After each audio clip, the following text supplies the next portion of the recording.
Good morning. We're going to go ahead and get started today. My name is Martha Burkett. I'm the manager of Veteran Services for Kent County. I'm relatively new to my role, and I'm so honored and pleased to have been included in the planning committee for this 10th annual Hidden Wounds of War conference, which is a really amazing event, and it's really special this year, I think, because of the subject matter that impacts so many veterans and their families. But so I've been asked to start us off with the Pledge of Allegiance. If you'll stand. I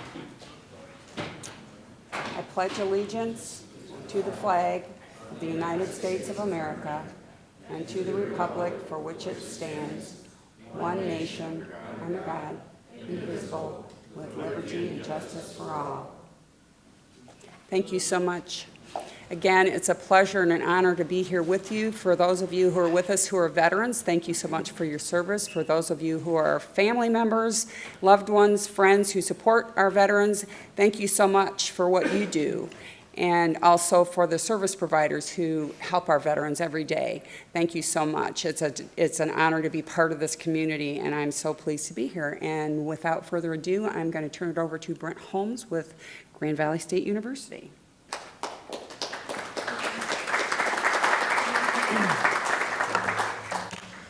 Good morning. Good morning. I'm Brent Holmes. I'm the Assistant Director of the Houndstein Center for Presidential Studies here at Grand Valley State University. First, I want to just thank you for joining us for the 10th Annual Hidden Wounds of War Conference. As a veteran myself, it's a privilege to be affiliated with an organization founded by a legendary brother-in-arms, Colonel Ralph W. Houndstein. I am proud of the commitment the Houndstein Center for Presidential Studies and Grand Valley State University extends to those who have served our great nation. The Hidden Wounds of War Conference would not be possible without the generous gifts of our donors and members. We are also grateful for our partners for this project, the Kent County Veterans Service Office, the West Michigan Veterans Coalition, Veterans Community Action Teams, and the Soul Repair Center. On behalf of our director, Gleaves Whitney, I would like to welcome and thank you for joining us today. We hope you enjoy today's conference. I now have the honor of introducing Dr. Michael Ryan. Dr. Ryan is part of the original team that spearheaded the development of what is now the Hidden Wounds of War Conference. Dr. Ryan's career as a psychologist spans over 30-plus years. He has a diverse background working in higher education and serving as a consultant for the Air Force Academy, Harvard's Department of Neurology, the Michigan Department of Rehabilitation, and the Governor of Michigan. Please help me welcome Dr. Michael Ryan.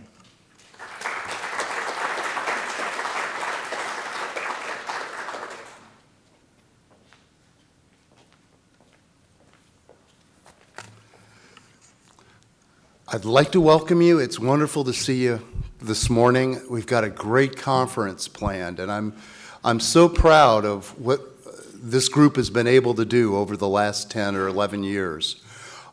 This conference began with conversations I had with a good friend of mine, Carolyn Schroeder, who is a social worker, and whose father was a Marine in the Pacific during World War II. As you know, that theater was just a horrendous, difficult battle after battle. She eventually realized he suffered from PTSD for the rest of his life.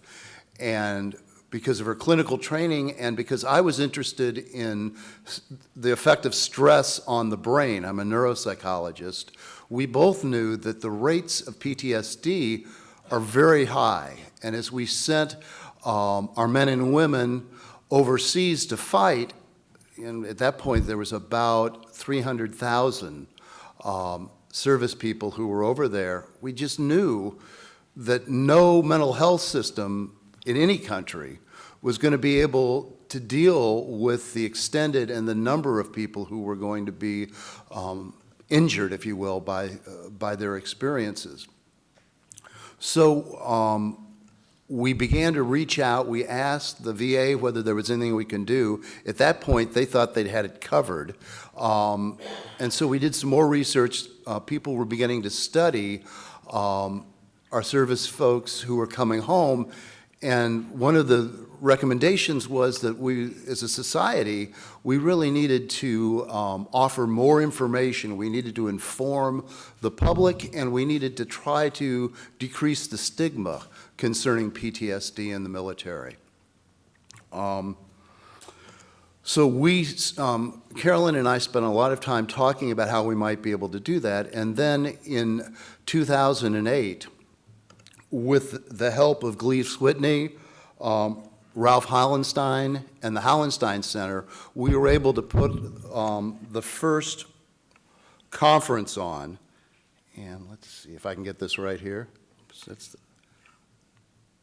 Here's a picture of Carolyn with the reunion with her father's company. I'll tell you a little bit more about that in a second if I can. Yeah, and there's Carolyn right here. You can tell by the big smile. I think she was happiest when she was with these soldiers and talking to them, and they just loved her.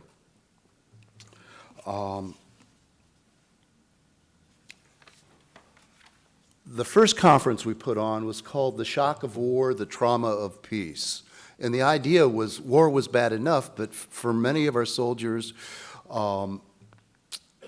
coming home and the years afterwards were even greater stress and trauma.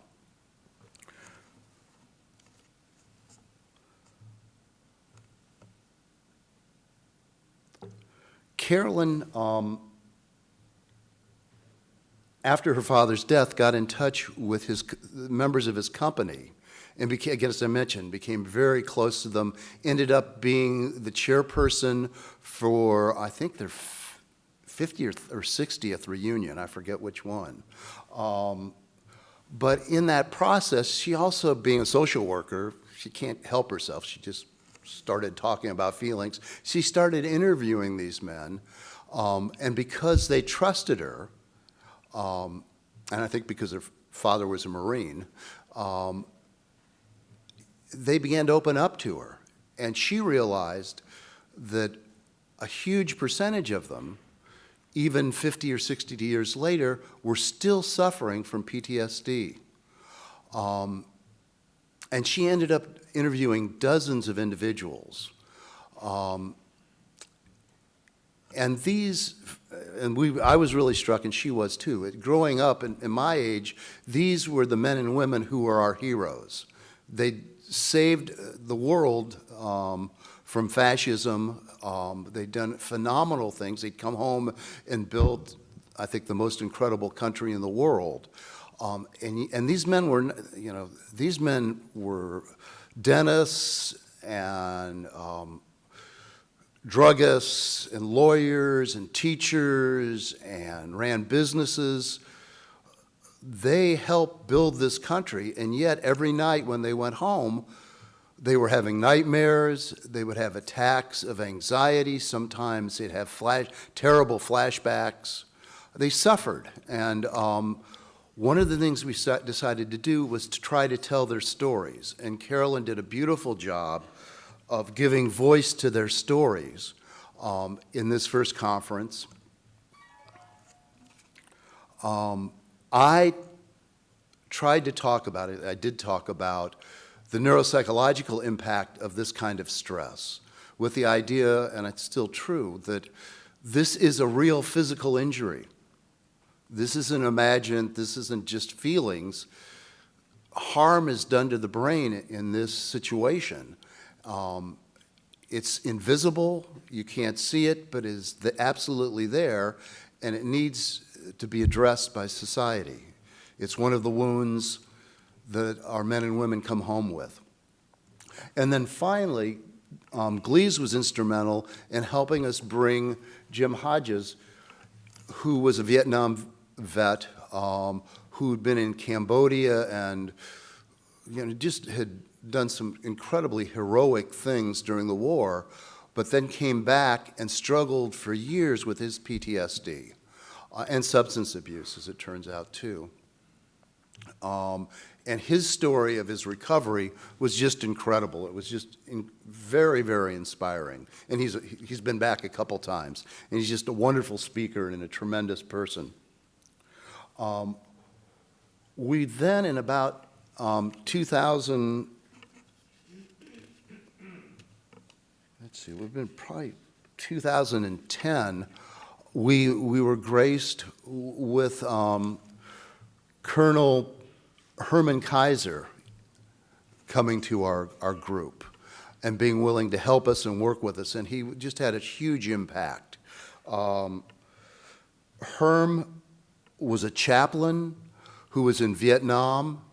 He was one of the few chaplains who would go in country with his men, and as such, he won 2 Purple Hearts for his bravery, and then his career was just incredible. I mean, he had more honors and awards than I can even talk about.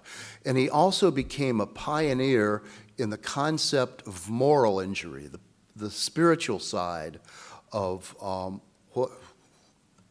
what traumatic events can happen, particularly in war. And he was incredibly impactful in helping us develop these conferences, shift our focus to a greater, not just the psychological, but also the spiritual. And Herm, throughout his career, was an incredible advocate for women and families in the military. And he was always pushing the brass, if you will, to think about the families and the wives, and also the women who more and more became involved in the services. We lost him a little while ago, and it's been a huge loss. I miss him greatly, and I know a lot of us do. But I think by carrying on, we continue his legacy.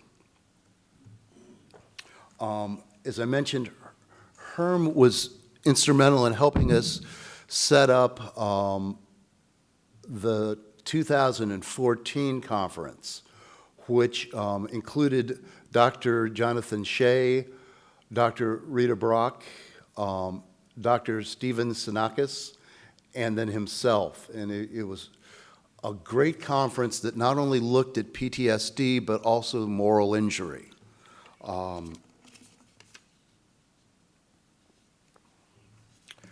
The conferences continued yearly since that time.